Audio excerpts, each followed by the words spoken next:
Você já deve ter ouvido a frase beba água para não ter pedra nos rins. Pois bem, as pedras nos rins são um problema que atinge crianças, adultos e idosos. Ou seja, pode acontecer em todas as fases da vida, né?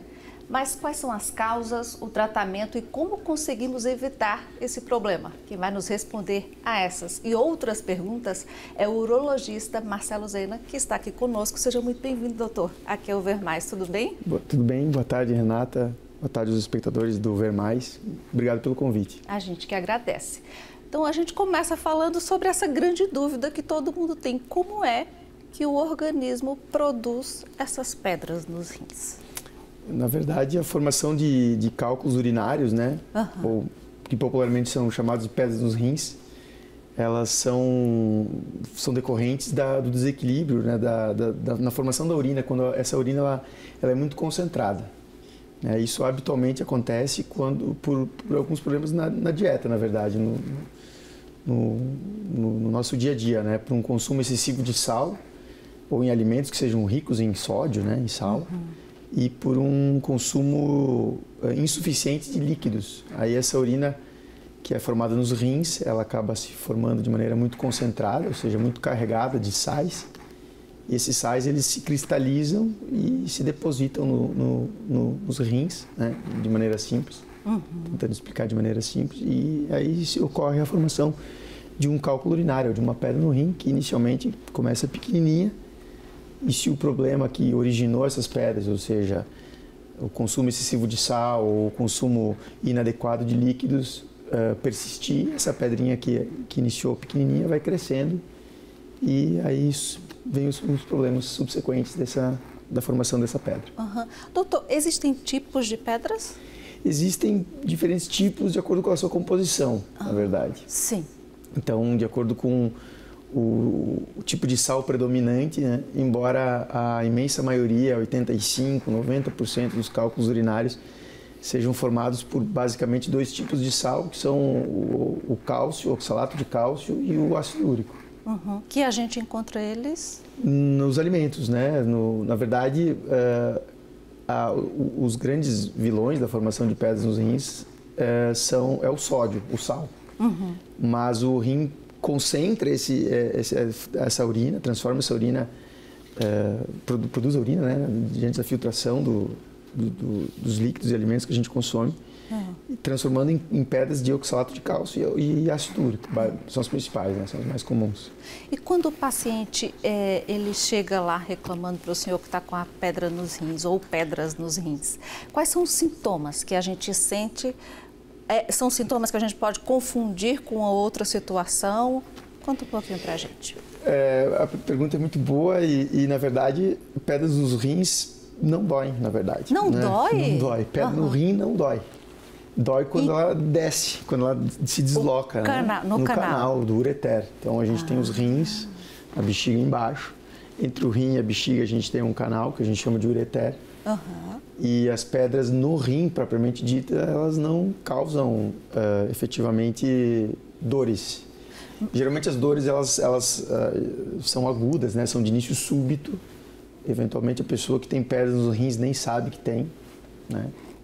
Exceto se faz algum exame de rotina, isso é cada vez mais comum, né? As pessoas procurarem os serviços de saúde para fazer exames de check-up e desses exames, eventualmente, o médico solicita uma ultrassonografia ou algum exame de imagem do abdômen e acaba detectando as pedras nos rins, que a gente chama de achados incidentais, ou seja, foi um diagnóstico que apareceu por acaso. Mas dor mesmo no rim as pedras não causam. As pedras vão causar dor quando elas descem para o ureter e isso causa uma dor muito intensa e habitualmente inconfundível com outras causas, né? Uma das coisas que as pessoas confundem bastante é que qualquer dor nas costas pode ser problema nos rins, que é a principal confusão, né? E habitualmente as dores elas são completamente diferentes, porque como eu falei, pedra nos rins não doem, doem quando desce para o canal e aí a dor é muito intensa, muito mais intensa do que aquela dor da lombalgia, enfim, a dor muscular que eventualmente todos nós talvez já tenhamos experimentado em algum momento da vida. Então, o ideal é que se faça pelo menos essa ultrassom de prevenção, uma vez ao ano, o senhor orienta? Não existe essa recomendação, né?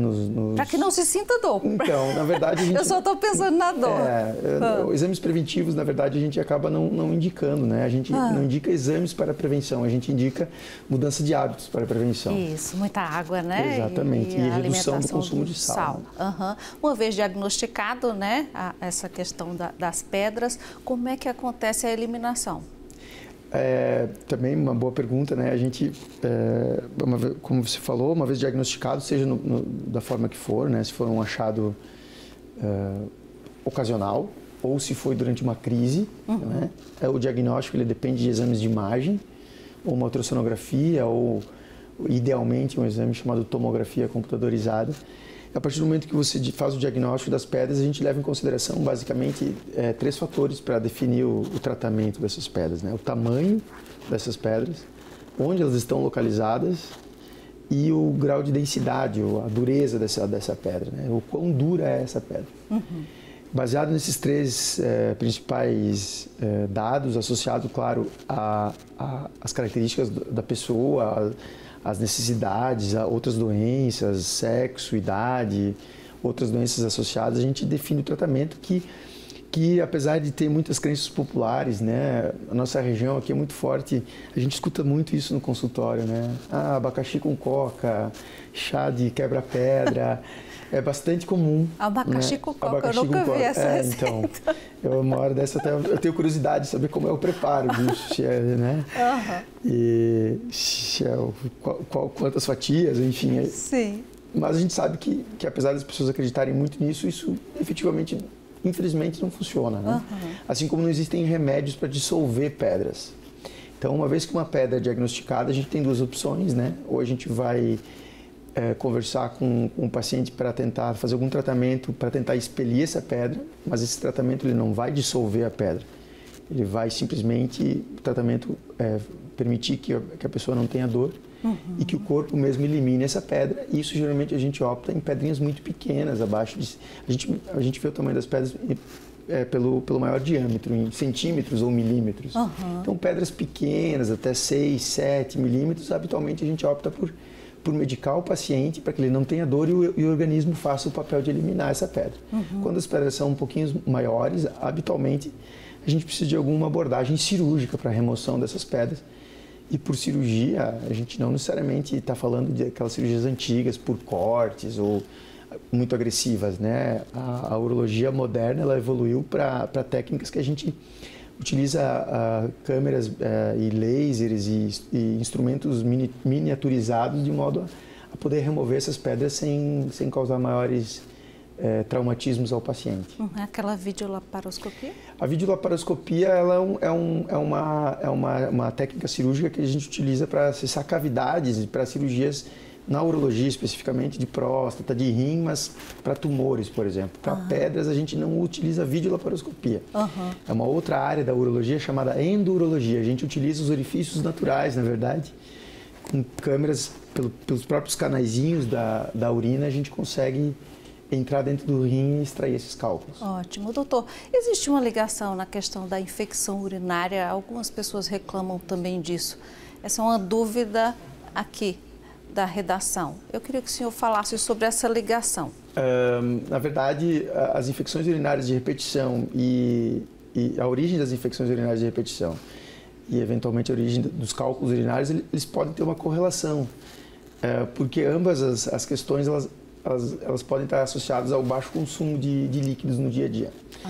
E eu costumo brincar com os pacientes, né? Líquido, tanto faz o líquido, né? Água, chá, suco, água benta, não importa o tipo de líquido, desde que seja consumido numa quantidade adequada. E aí um adulto médio de 70, 80 quilos, quanto que seria essa quantidade adequada, né? Em torno de 2,5 litros a 3 litros de líquidos por dia. Se quiser ser bem, se quisermos ser bem rígidos nesse cálculo, é em torno de 35 ml por quilo de peso por dia. Aí cada um pode fazer o cálculo das necessidades diárias. É óbvio que em dias quentes ou em dias em que a gente pratica atividades físicas, talvez essa necessidade aumente um pouco. Existe um dado bastante interessante que nos meses quentes do ano aumenta a incidência de cálculos urinários, porque a gente acaba transpirando, perdendo líquido por outras fontes, a urina fica ainda mais concentrada.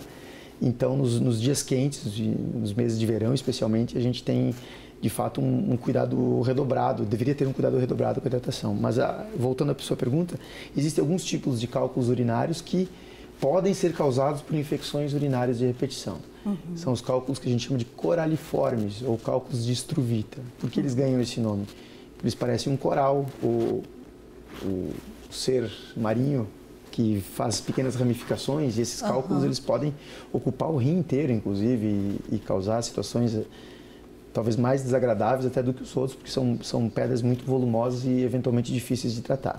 Então, não necessariamente existe uma relação direta, mas alguns tipos de pedras nos rins podem sim ser causados por episódios de infecção urinária de repetição. Ótimo. Doutor, muito obrigada por ter vindo aqui ao Ver Mais e até uma próxima. Obrigado pelo convite. Tá bem?